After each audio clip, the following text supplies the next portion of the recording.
Good morning student. आज हम लोग स्विच स्टेटमेंट पार्ट 3 को देखेंगे।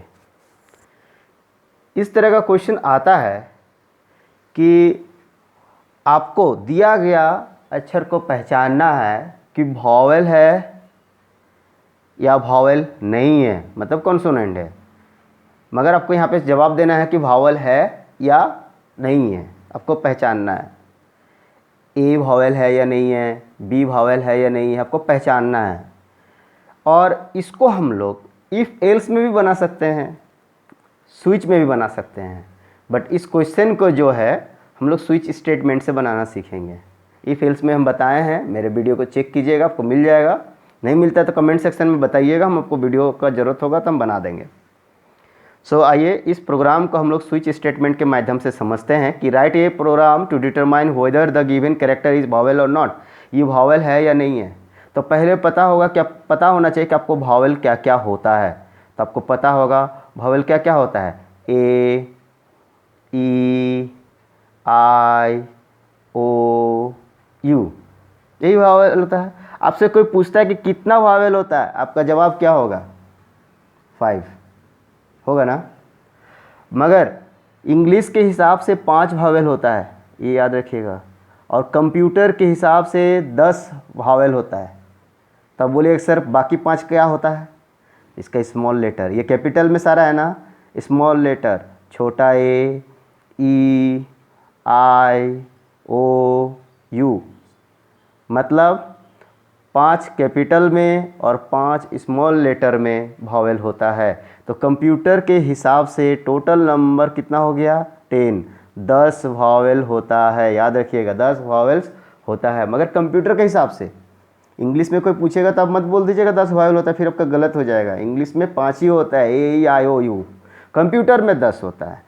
क्यों 10 होता है? क्योंकि सबका जो आस्की नंबर होता है वो अलग होता है। आस्की नंबर है क्या, इसके बारे में भी हम वीडियो बनाए हैं, देखिएगा उसको।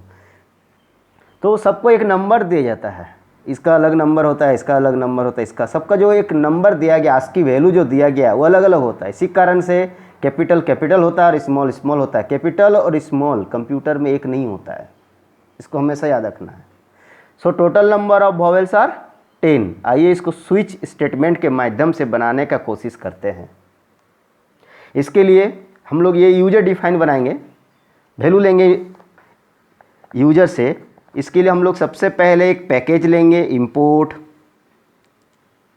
Java dot यूटिल dot start terminator. जब लिखते हैं तो बोल बोल के लिखिएगा, आपको याद हो जाएगा, या तो मेरे साथ बोलिए। फिर हम लोग एक क्लास बनाएंगे, क्लास इस बार हम लोग ए बी का बनाते हैं। उसके बाद हम लोग मेन फंक्शन लेंगे। लेते हैं यहाँ पे public static void main string string, spelling बता दिए हम, इसलिए याद रखिएगा ARG। और एरे का सिंबल दिस, इस पर आप कुछ भी नाम लिख सकते हैं, AG, ARG, कुछ भी लिख सकते हैं। This is name of this array, okay. उसके बाद यहाँ पे ब्रैकेट को स्टार्ट कर दीजिए। ये तो कॉमन है। आपको यूजर से वैल्यू लेना है तो एक पैकेज डालना है। कौन सा पैकेज डाल दिए? यूटिल जावा, यहाँ पे स्पेस दीजिएगा, उसके बाद लिखिएगा जावा डॉट यूटिल। यहाँ के बीच, यहाँ से लेके यहाँ तक कोई स्पेस नहीं होता है, फिर डॉट लगातार होता है, सिर्फ यहाँ पे स्पेस होता है, याद रखिएगा। इतना करने के बाद हमको एक स्कैनर का ऑब्जेक्ट बनाना होगा। क्यों? यूटिल पैकेज लिए थे, स्कैनर का ऑब्जेक्ट बनेगा। हम लोग यहाँ पे एक scanner SK equal to new scanner system dot in, हम एक ऑब्जेक्ट बना लें। अब हमको क्या लेना है? ये क्या है मेरा, जल्दी बताइए। नंबर है ना, इंटीजर है? नहीं है, ये कैरेक्टर है। स्ट्रिंग भी मत बोलिएगा, क्या है? कैरेक्टर। स्ट्रिंग किसको बोलते हैं? Group of characters is called string, है ना। जब ग्रुप ऑफ कैरेक्टर, एक से ज़्यादा कैरेक्टर हो जाता है तो स्ट्रिंग कहलाता है। यहाँ पे जब एक ही है तो इसको हम लोग कैरेक्टर कहते हैं। हर एक को क्या कहेंगे? कैरेक्टर। ए क्या? कैरेक्टर। ई कैरेक्टर, सब क्या? कैरेक्टर है। हम लोग यहाँ पे लिखेंगे, एक मैसेज प्रिंट करवाना है तो इसीलिए हम लोग यहाँ पे लिखेंगे system dot out dot print L N enter your character. इसीलिए लिख देंगे कस्टमर को बताना है, यूजर को बताना है, क्या बताना है कि आप अपना कैरेक्टर डालिए, नहीं तो वो स्ट्रिंग डाल देगा ना, लिख देगा मोहन, बताएगा कि बताओ भावल है कि कॉन्सोनेंट। नहीं ना, मोहन लिखना है, क्या लिखना है, एम दाबना है या तो ए दाबना है। सो इंटर योर कैरेक्टर, अपना अक्षर को डालिए। आइए आगे समझते हैं। जैसे ये डालेगा तो रखने के लिए हमको एक वेरिएबल चाहिए। क्या डालेगा, कैरेक्टर डालिएगा, तो हम लोगों को कैर टाइप का डेटा टाइप लेना पड़ता है। इंटीजर डालने से INT लेते हैं, सेंटेंस डालने से स्ट्रिंग लेते हैं ना। अब हम लोग का ये कैरेक्टर डाल रहा है, इसीलिए कैर टाइप का आपको डेटा टाइप लेना होगा। CHAR कैर, सारा स्मॉल में है, C स्मॉल में है, याद रखिएगा। कैर टाइप का डेटा टाइप लेना है। लेने के बाद आप एक वेरिएबल दे दिए, CH दे दिए, आप कुछ भी दे सकते हैं। उसके बाद हम लोग का ऑब्जेक्ट, क्या ऑब्जेक्ट है, SK है, तो SK डॉट। कैरेक्टर के लिए फंक्शन क्या होता है, तो कैरेक्टर के लिए फंक्शन होता है नेक्स्ट, याद रखिएगा, और यहाँ पे बंद, फंक्शन बंद हो जाता है नेक्स्ट। उसके बाद यहाँ डॉट दीजिएगा, डॉट देने के बाद कैर लिखिएगा, स्मॉल में है, एट लिखिएगा, A कैपिटल T स्मॉल में, और यहाँ पे जीरो दे दीजिएगा, ये O नहीं है, जीरो है, याद रखिएगा। ये यहाँ से लेके यहाँ तक ये फॉर्मूला होता है कैरेक्टर को लेने का, फंक्शन होता है। क्या लिखे हैं, ऑब्जेक्ट SK, क्या ऑब्जेक्ट, यहाँ पे देखिए SK नाम का ऑब्जेक्ट बनाए ना, तो object dot next dot char at zero. आप अंडरलाइन नहीं कीजिएगा, हम समझाने के लिए अंडरलाइन किए, ठीक है। सो ये जैसे ही वो अक्षर प्रेस करेगा, कहाँ पे चला जाएगा, CH पे। अब स्विच किस पे लगाना है, जिस पे वैल्यू जाता है, वैल्यू कहाँ पे गया, CH पे गया ना। तो चलिए हम लोग स्विच लगाते हैं। स्विच के अंदर हम लोग क्या लिख देंगे, CH को लिख देंगे और ब्रैकेट स्टार्ट। अब हम लोग यहाँ पे लिखते थे केस।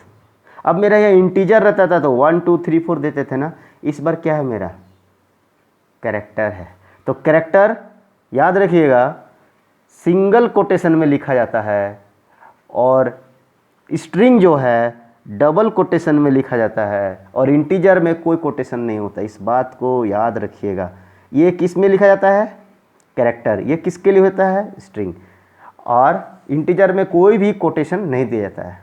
अभी जो हम वैल्यू लिए CH में, वो क्या लिए, कैरेक्टर लिए ना, तो एक अक्षर का होगा। चलिए चेक करते हैं, A, इसको कोटेशन में रखिएगा, ये देना जरूरी है, नहीं दीजिएगा तो गलत हो जाएगा। क्यों ना, कैरेक्टर है, कैरेक्टर मतलब सिंगल कोटेशन, डबल नहीं दीजिएगा। देने के बाद डबल कॉलम दे दीजिएगा। सारे को इस तरह से आपको लिख लेना है, क्योंकि सब एक जैसा भावल है ना, सारे भावल को इस तरह से आपको केस करके लिखना है। केस, सारा भावल को लिखना है, ई, केस, आई, सारे को हम लिख लिए। कैपिटल AEIOU, फिर स्मॉल AEIOU, मतलब कैपिटल लेटर को भी लिखना पड़ेगा और स्मॉल लेटर को भी लिखना पड़ेगा, ठीक है। तो यहाँ पे देखिए मेरा total number of vowels are 10, सबके साथ केस के साथ लिखिए, केस दीजिएगा स्पेस, देन दिस, स्पेस बीच में है, याद रखिएगा, और सब में कॉलम दे दिए हैं। ये सारे क्या है, मेरा वॉवेल है, सारे क्या है, मेरा वॉवेल है, इसलिए इतना एक बार में हम लिख दिए। लिखने के बाद मैसेज को प्रिंट करा दिए। आप अलग अलग मैसेज भी प्रिंट करा सकते हैं, मगर सब तो वॉवेल है ना, इसलिए सबको एक बार में पहले लिख लीजिए, फिर मैसेज को प्रिंट करा दीजिए। क्या मैसेज प्रिंट कराइएगा, system.out.println it is vowel, okay. जैसे ही वॉवेल बता देगा तो क्या कर देना है, ब्रेक कर देना है। मिल गया वॉवेल, और नहीं मिला तो चला जाएगा डिफ़ॉल्ट। मैच करने पे केस पे जाता है, और मैच नहीं करने पे डिफ़ॉल्ट पे चला जाता है। और डिफ़ॉल्ट पे आप लोग मैसेज दे दीजिए, system.out.println। अगर मैच कर गया तो वॉवेल, और मैच नहीं किया तो नॉट वॉवेल। कॉन्सोनेंट नहीं लिखना है ना, क्यों नहीं लिखना है, क्योंकि क्वेश्चन में बोला था कि वॉवेल है या नहीं है। अगर रहता वॉवेल है कि कॉन्सोनेंट है तो हम लोग डिफ़ॉल्ट में डाल देते हैं कॉन्सोनेंट, मगर लिखा हुआ वॉवेल है या नहीं है, तो अगर मिल गया तो वॉवेल है, और नहीं मिला तो लिख दें क्या, नॉट वॉवेल। मैसेज को आप बहुत अच्छा से लिखिएगा, it is not a vowel, पूरा सजा के लिखिएगा। हम शॉर्ट में लिख रहे हैं, नॉट वॉवेल डबल कोटेशन बंद और टर्मिनेटर। डिफ़ॉल्ट में हम लोग ब्रेक लिख भी सकते, नहीं भी लिख सकते, इस बार हम लोग ब्रेक का प्रयोग नहीं करेंगे। यहाँ से हम लोग स्विच को बंद कर देंगे, फिर मेन फंक्शन को बंद कर देंगे, फिर क्लास को बंद कर देंगे। उम्मीद करते हैं कि ये स्विच स्टेटमेंट पार्ट 3 आपको समझ में आ गया होगा, जिस पे हम वॉवेल है या नहीं है ये प्रोग्राम बताए हैं। पार्ट 1 पार्ट 2 को ज़रूर देखिएगा, हर वीडियो को देखिएगा, ठीक है। और सबको शेयर ज़रूर कीजिए, लाइक कीजिए, अपना नाम लिखिए कमेंट बॉक्स पे। उम्मीद करते हैं आपको सारा बात मेरा समझ में आ गया होगा। समझ गए हैं तो पॉज कीजिए, वीडियो को लिखिए। धन्यवाद।